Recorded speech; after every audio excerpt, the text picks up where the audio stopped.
always surprised when there are people here. Good, great. You got a microphone, so you must be doing something. Yeah, well, we're going to help moderate here. Okay. So my name's Cameron, this is Adriana. So if you want to point people out, maybe the most handsome or attractive people who you'd like to take questions from, we will hand a microphone over to them and kind of go from there. All right. And just before we do get started, I just want to say from myself and everyone in this room, thank you for being here and thank you for doing this. And that's fantastic.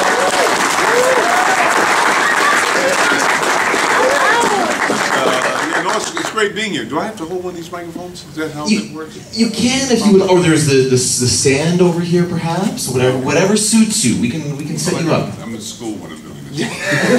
Or I'm in church or something. Okay, whatever. Anyway, it's great to see you guys.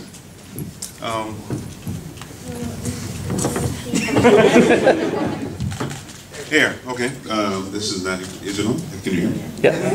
You probably can hear me without it, right? Yeah. Oh, what the hell? I'll just. It makes it seem even more important. Yeah. I got a microphone. It's not really. Okay. So anyway, yeah. Hey. All right. Well, it's great to be here, and obviously, I guess this is a Q&As, which means that any questions that you guys have, as long as I can lie convincingly, we'll get through it. No, I'll answer as honestly as I can, and yeah. So I'm never sure what. So we'll just see what happens in the next few minutes, and yeah, go from there. So obviously, I'm Ernie Hudson. Probably tell about the T-shirt, and I was in a few movies, among them Ghostbusters 1 and 2, and everybody's been asking, which before you stand up and ask it, I'll respond to it. Is there going to be another Ghostbusters? I have no idea. You know, the studio says there will be. Ivan Reitman, who I saw at the premiere of his movie Draft Day, said that definitely, he actually hugged me and whispered in my ear, there's definitely going to be a Ghostbusters 3, and it's going to happen soon. So from my ear and to you guys, I hear it's going to happen soon. But I've been in Hollywood a long time, so I don't believe everything they whisper in my ear. Okay, so but it would be great. The fans, you guys have been so amazing, and when I see guys in their suits and their backpacks and their ectomobiles, that's really extraordinary. I mean, that is so humbling, and it's incredible. Because when we did the movie, you never think that you hope people will like it and that'll do well in the box office, and then after a few months of that, we moved to the next thing. So the fact that 30 years later, we're still having conversations about Ghostbusters, and that's kind of cool. So, and even if they do it, I don't just assume that I'll be in the next one. I like to think I will be, but like I said, I've been out there a long time. So, and they make strange choices, and but I'd like to do the next movie, and I'm hoping.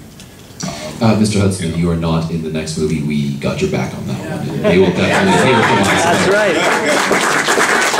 Well, my line is, if there's a steady paycheck in it, so if having my back means there's some money in it, no, I appreciate the sentiment. No, I think it'll be a lot of fun. Yeah. So any questions you guys have? I'm trying to think of the obvious stuff that. Let's see, is there another movie? Why won't Bill Murray do the movie? Which I was coming up on the elevator, and he talked for 10 minutes, the whole walk, about why Bill Murray wouldn't do the movie. It's like, he was actually upset with Bill. It's like, I don't understand. He did Zombieland. I mean, come on, Zombieland is like Ghostbusters. I'm like, it's okay, it's okay. So I hope that was not too bad of an impression. So Bill Murray, I love Bill. He's an amazing guy, and very creative, and I love the fact that he can't be bought off. Because that can be bought off, you know what I mean? I can. You can offer me so much money, and I'll go, okay, I'll do it. But he wants it to be, the way he wants it to be, and you know, and that may change from day to day, and that's okay. So I can't imagine it without him, like I couldn't imagine without Harold. And now Harold's not here. That was the one thing I really wanted to happen sooner, because I just couldn't imagine doing it without all the guys being back. And of course, you know, life is, you know, none of us know. So it can never be, you know, the way it would have been, and it can never be, in my mind, you know, without Harold. It's going to be, but it'll be something else, and you know, that's okay too. But it'll be something hopefully unique and original, and hopefully something good. But without his sort of creative input, it'll be different. And I always feel that Bill Murray was at his best when he worked with Harold. I think Harold brought the best in him, and I think he brought the best in Harold. And but anyway, as far as I'm concerned, you know, I just want to get paid. Yeah. So now I'll open up to any questions. Hey. Which scene did you think was the most fun to film? Which scene was most fun to film? I love the scene coming across the bridge in the car, what Danny and I talk about, because a lot of it was sort of jumping around and kind of on the fly, and some improv stuff. We had the script was already there, but we would sort of go with what was funniest, so it changed a lot. But that was a scene that was sort of down, and it gave me and Danny a chance to actually do what I do, which is to just sort of act without trying to find the comic, you know, through line. And so that was a lot of fun. But the whole movie was, it was great. It was great being on the street with Bill Murray, especially, and seeing how much fans, you know, people would, taxi drivers would just stop their car in the middle of the street and jump out and go, Bill, Bill, and I mean, they just loved Bill Murray. I'd worked with actors before, Ghostbusters, but I'd never seen anybody who was sort of loved that much, you know, and he would meet women and he would just grope them, you know, it's kind of, oh, you be all. And I'm thinking, you know, I'd get arrested, but, you know, I'm so in jail, you know, but no, but he's really, really a cool guy. And I appreciate the fact that, you know, he basically said that he wouldn't do it if I wasn't involved, and I don't know how much weight that carries, but the fact that he cared enough to say that meant a lot to me. So I have a lot of respect for loyalty, and because there were times, I'm sure you guys know, that I sort of felt a little outside of the box there. He's like, okay, hey guys, but he's always been very inclusive, and I appreciate him for that. Any other questions? Yeah. You were in a wonderful film called Space Hunter. Space Hunter, yeah. And that was executive produced by Ivan Reitman. And I was wondering, is that how you first got to know Ivan Reitman? Yeah, I did a movie called Space Hunter with Molly Ringwald and Peter Strauss, and it was in 3D. And it was about a year before we did Ghostbusters. We shot it in Moab, Utah, and then we shot it up in Vancouver. And this one film was just starting in Vancouver. We went up there in '81, I think it was. It was like no film production. Now it's like one of the film centers of the world. Most of the content, I think, a lot of the content is shot up there. And there was a director, Jean Lafleur. He was the writer, producer, director, did everything. I mean, he created it, and it was called Adventures in the Creep Zone. That was the name of it. And then he got fired after about 3 weeks into it.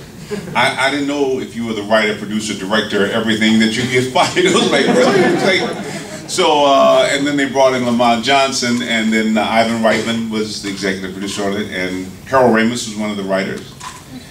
And so we did that movie, and then that was, that's how I got to know him. And I remember being at when the film, we shut down for a while, and then we started up production. And Ivan Reitman came to sort of get things, and that's the first time so he said, well, let's have breakfast. He was leaving the next morning, he said, let's have breakfast. So I was standing outside the restaurant in Moab, Utah, waiting for Ivan to come up. So Ivan came up to me and said good morning. And then a guy out of nowhere walked up to us and said, hey man, talking to me, you know where I can get some drugs? And Ivan looked at me and I'm like, dude, I have no answer. Like, I don't know who this man is. And say that. I hadn't thought about that in a long time. It was my, so, and then, and Ivan, so we did that movie, and it did okay. It was in 3D, and the 3D was a little kind of odd. It was one of those movies where we premiered in New York, and the projectionist, somehow somebody got on his nerves, so he locked the door so they wouldn't keep bothering him. It was at the big premiere, and so he started the movie, but the movie was out of focus, and so everybody had the glasses, and some people were turning their heads trying to get the thing, and when it was over, they had an after party, and nobody would look at me in the eye. You know, people would like look down, you know, because they thought the movie was so outrageously bad. But the movie came out flat without being on, and it was actually, I liked the movie. It was actually actually pretty good. But anyway, so that was the year before, and then the next year I heard they were doing Ghostbusters, and I saw Ivan Reitman. In fact, I first heard about Ghostbusters through Ivan Reitman. I was at Cedars-Sinai Hospital, and I got on an elevator on the 10th floor, and Ivan stepped on, and I hadn't seen him. He was like, hey, hi, you know, like, how you doing? Good, good. And we were riding down, and he said, I'm doing Ghostbusters. And I didn't know what Ghostbusters was, and I said, well, it's great, it's great. He said, but there's nothing in it for you. And I said, well, you know, he said, well, you know, we got Bill and Danny and Harold, who I had no clue. I mean, you know, so I hadn't been a big fan of Saturday Night Live, so I said, well, great, I'm good. Good luck with that. And then I heard there was a part that they were thinking about casting an African American or somebody black or whoever, somebody different. And so I tried to get an audition, and they wouldn't see me. Because the character I played in Space Hunter his name was Washington, and he was sort of bigger than life. You know, I kind of had a low voice, and you know, he sort of kicked things, and he sort of yelled. He was sort of bigger, one of those big personalities. And I think he thought that was me. So he thought it would have been, and that guy would have been wrong for Ghostbusters, but I'm an actor. It was a character, and my head was shaved, you know, and so finally, after about 2 months, and they saw everybody. All my Hispanic friends had gone in for the part. All my Asian friends had gone in for the part. I'm like, I couldn't get an interview, honest to God. And then finally, my agent called, and I got this interview. And I got the script. When I read the script I thought the script was really amazing. And I was a single dad, raising my 2 sons.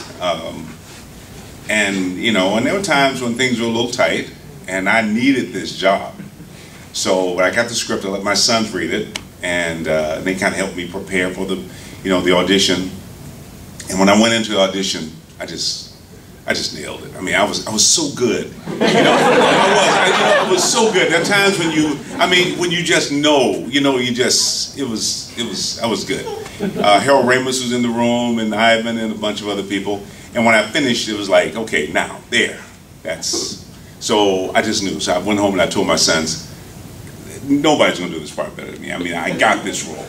And the character was all the way through the movie. It was a bigger role. And so I got a call back, and they said they wanted to put me on film, and I thought, but they had a camera in the room. I thought it was on film, so I went back and I got put on film.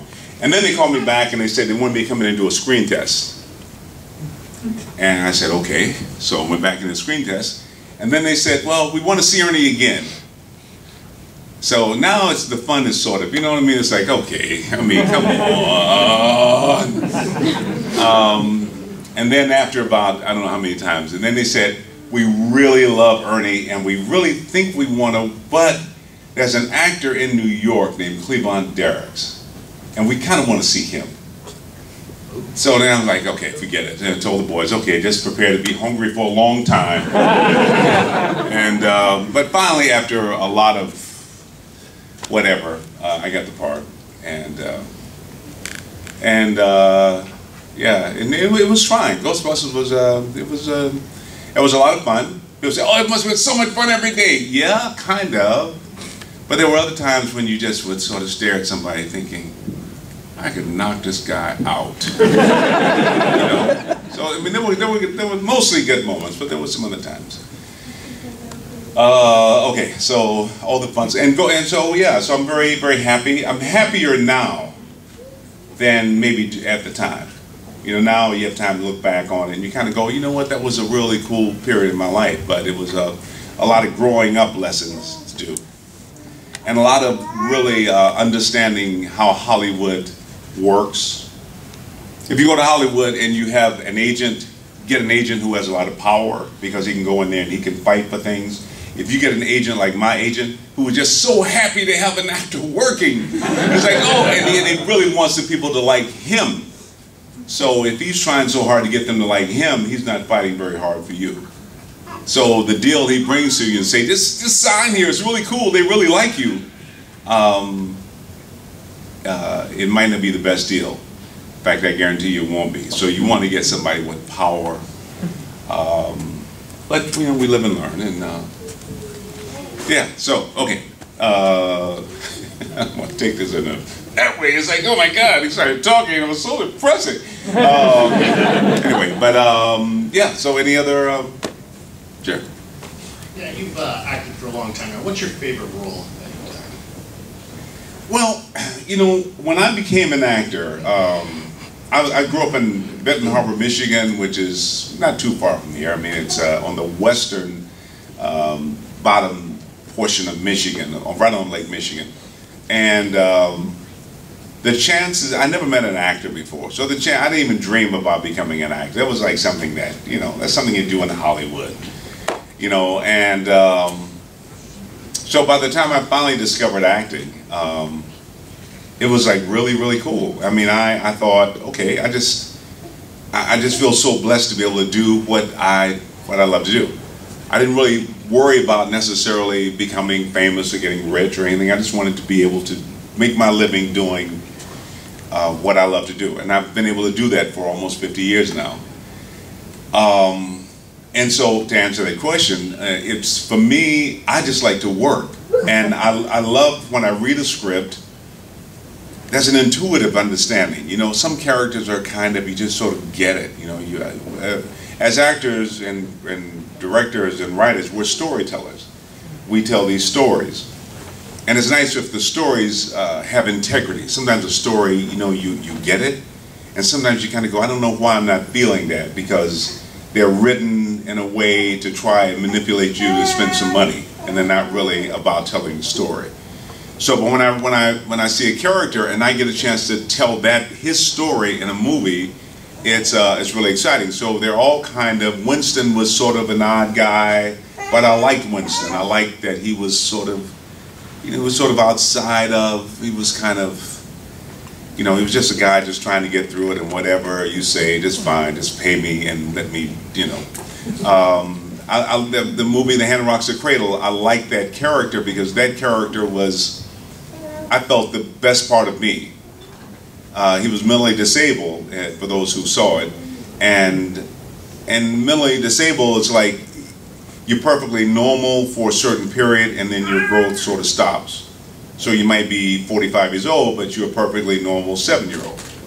And when I was a kid about 10, I fell and, actually I didn't fall, a guy kicked me and I fell back and I hit my head and passed out. And I always wondered if it had been really, if I had suffered some kind of severe damage, what would life have been like if I got stuck at that time? And so when I played that character, I thought of that. But there was a sincerity about it that I love to play. And so in Congo, it was great to be the guy who, I just felt very international, and I felt like this is a guy who is much cooler than I am. Sometimes you play characters who are much cooler than you are. You know what I mean? It's like, I did The Great White Hope on stage, and people really liked that character. It was based on Jack Johnson. He was the first African-American heavyweight champion. He was dashing, he was handsome, he was cool, he was buff, he was all the stuff that I didn't see myself as. And so people would really say, you know, just be the other guy, you know, because Ernie Hudson is not, when I went in a bank in character, people would sort of let me get in front. And when I go in as Ernie Hudson, it's like, don't even think about it. You know, we all have a certain rhythm, and I think when you can find the rhythm of a character, he sort of changes. And so that's the stuff I like to do. So they're all kind of fun for different reasons.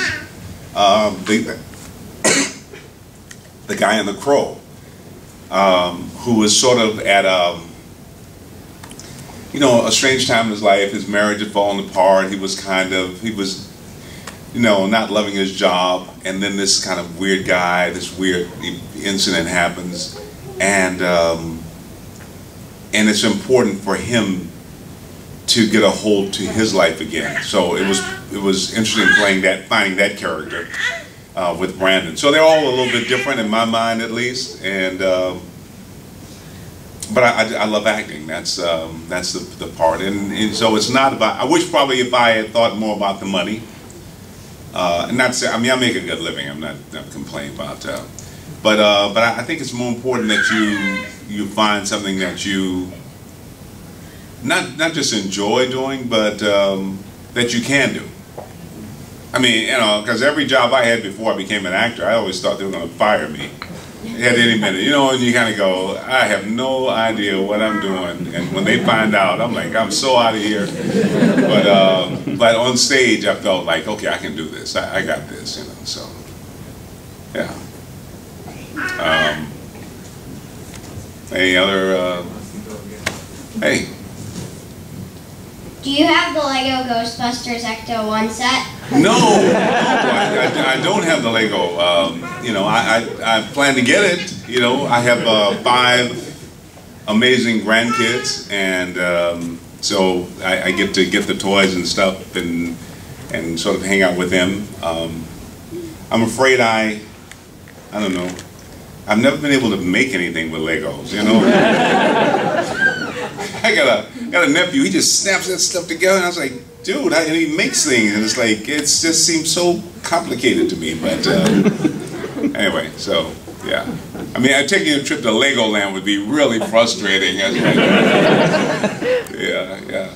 I'm just wondering, Bill, Harold, and Dan, they came from a more improv background, SCTV, SNL, National Lampoon, and everything. Yeah. Just wondering, while working on Ghostbusters with them, I've heard that there's a lot of improv and there's a lot of just going off, like you said, on the fly and everything. I was wondering, your background wasn't really that. Did you have any problem keeping up with them, or was there any times that sometimes you just broke out laughing because of what was going on? Yeah, no, I mean, you know, I started theater in college, and you know, we did the traditional, you know, theater, and you know, I'm an actor, but I also was a dad. I got married really young. I got married right out of high school because the girl I was dating, she didn't get along with her mother, and her mother made her wash dishes, and I said, oh, you don't have to take this, we can get married. And she said, okay. And then, you know, as soon as you say something, you want to go, so I said, well, you know, about the married thing, she said, no, I really want to. And so we got married. And then she got pregnant, and we had kids, and then eventually she didn't want to be married anymore. So, but what about the kids? And so the kids stayed with me. I've said all that to say, when you have 2 little kids, you have to do improv, whatever you want me to be. I'll be funny, I'll be dramatic, I gotta get the job. I have some actor friends who are action stars, and they've had careers, people who wrote things for them and created things for them. I'm a guy, I gotta go in and I gotta get this job, and whatever it takes for me to get the job, because when I get home and you look at your kid, you got to keep the lights on. And so, in other words, as a dad, when your son goes, hey dad, check this out. I really, like, see these are like, you know, and I really, can I get a pair of these shoes? And the shoes are like $80 or something, you know, and you don't have the money. And you said, well, you know, those are those are really nice shoes, man. You know, maybe at Christmas or something. I mean, you know, maybe we might be able to." He says, "Oh, it's okay, Dad. It's okay. I don't really want them anyway." Now you got to get the shoes. You know what I mean? You got to get the shoes. I mean, if you're dad, how do you not get the shoes? So to me, getting a job and that's all a part of it. It's all a part of being who you are and being true to who you are. You know what I mean? It's because I have no idea what the question was. But yeah. So whatever the question was, it's yeah. How's Elvis, and have you seen him lately? How is Elvis? I don't know. I think I see Elvis. Yeah, I don't think he's gone really. He sort of shows up in people. Some of the people come up to the table. You know, Elvis lives forever, and you know, he's sort of. Actually, you know, they asked me to my Elvis thing. They were doing Star Trek. Deep Space Nine. And so they brought me in, they called me in to audition for it, for the captain. And first I thought, they're not going to cast the captain as black. I mean, that's not going to happen. So I wasn't going to take it serious. And so I went in and auditioned, and they called the agent and said they really liked me a lot, and they wanted me to come back. And I thought, whoa, maybe they are serious. So they said, yeah, we really want Ernie to come back, but this time, tell him to be more sexy. What do you do with that?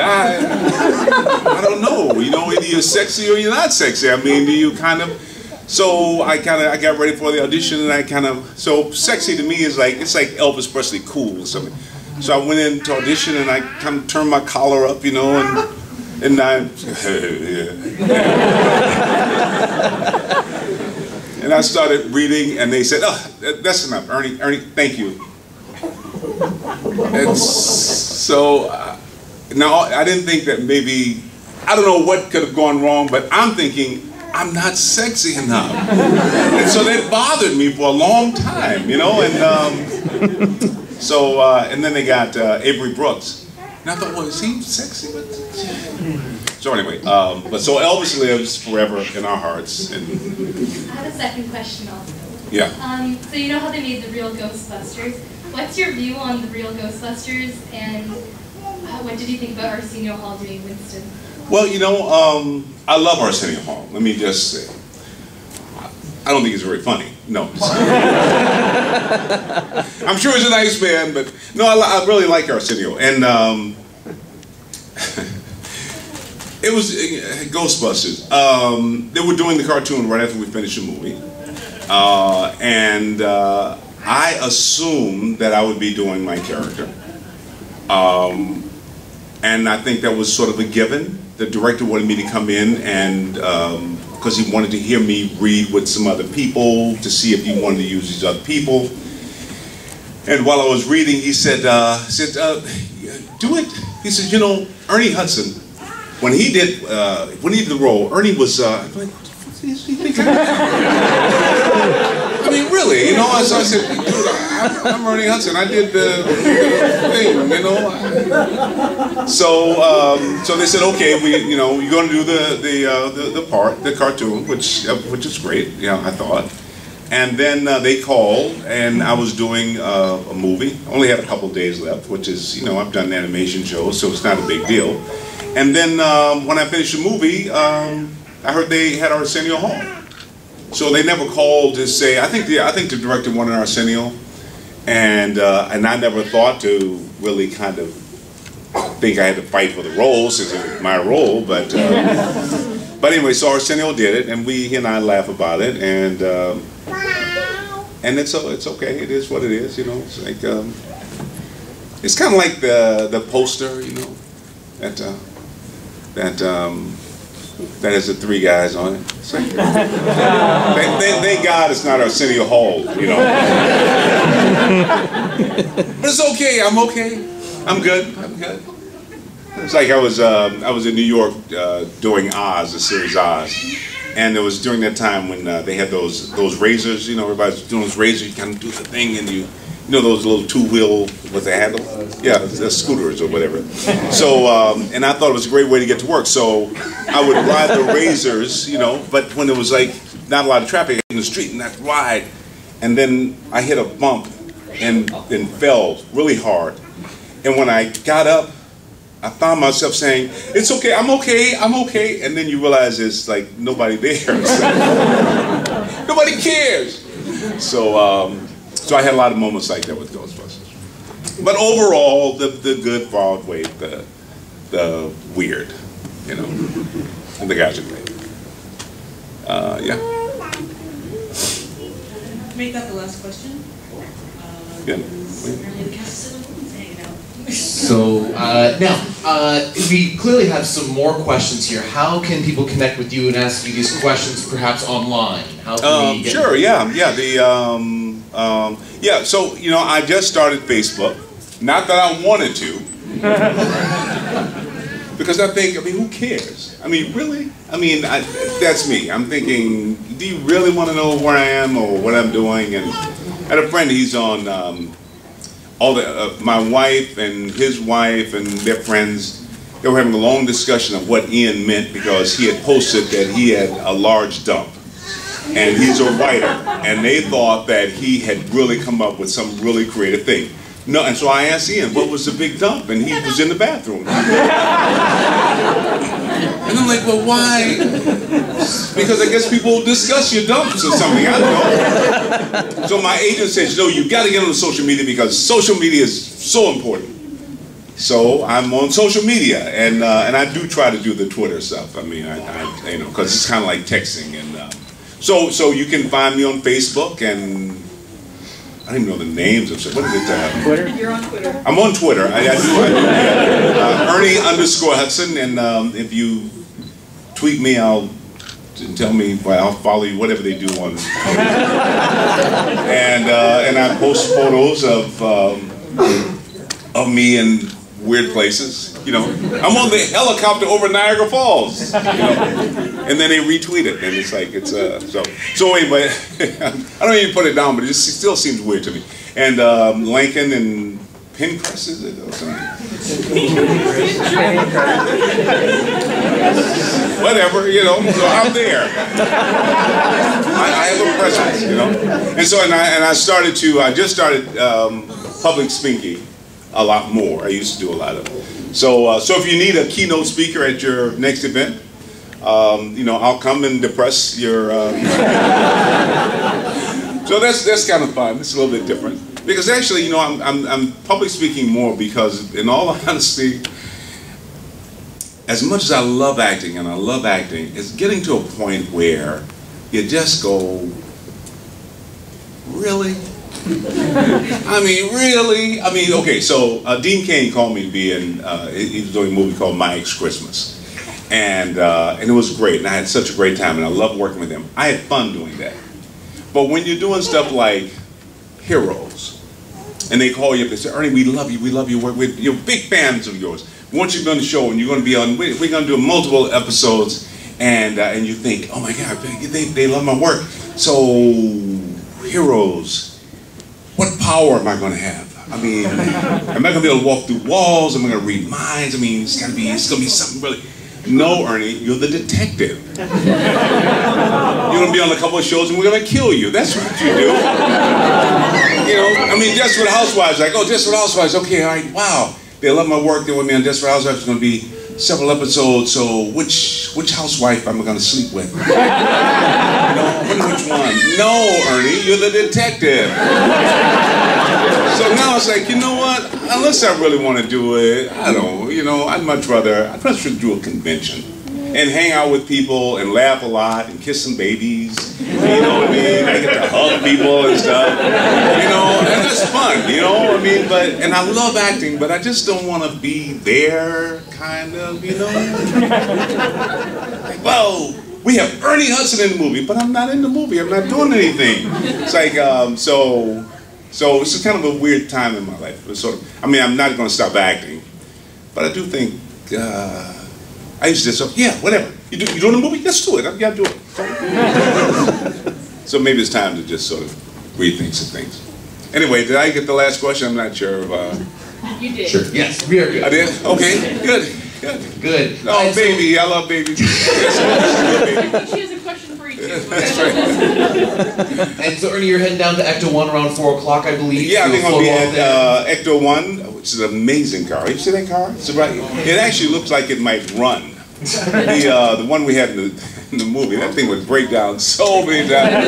It would run long enough to get the shot, and then it would break down. We're crossing the crosstown traffic in Central Park, which is like a major thoroughway, and the car breaks down. So we're holding up traffic. Danny and I got to get out and literally push the car. So rarely do I see an Ectomobile that actually works well, and that one looks like it'll actually run. Yeah, so I'll be down there taking photos, and I'll be back at the table signing for another, hour or so until the evening is whatever. And I just really appreciate you guys. I gotta say, I've been up here. Everybody, without exception, it's been like really, really cool. And it's just great to be here. So thank you all so much. Ladies and gentlemen,